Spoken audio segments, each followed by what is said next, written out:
So, ito, wireless camera na dawa. And then, ang gagawin natin is, try natin na i-change yung IP address na gamit ang wireless camera. Then, punta tayo na main menu. Camera. Camera list. Search device. So, ito, kung makikita natin 102. Try natin na change yung IP. From DHCP, gagawin natin static. From 102, try natin na 107. And then yung gateway, default gateway, 0.1 lang. And then punta tayo sa password. Ang ita-type natin dito is yung ito, yung sa safety code.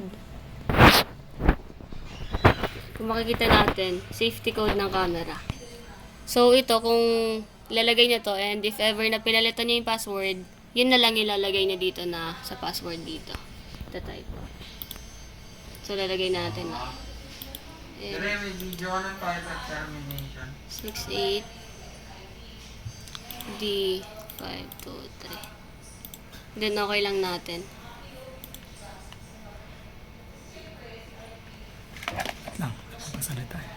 Then search device ulit natin. So ayan, kung makikita natin kanina, from 102 naging 107 siya. Try natin add sa recorder. So, wait lang, muli ata yung password ko, pre. May nagpakita. Wait lang, ulitin mo. So, delete natin. So, ilalagay natin di dyan is yung sa safety code. 22,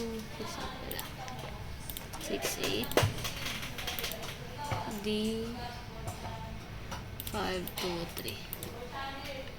Connect. So, ayan. Ayan yung viewing niya.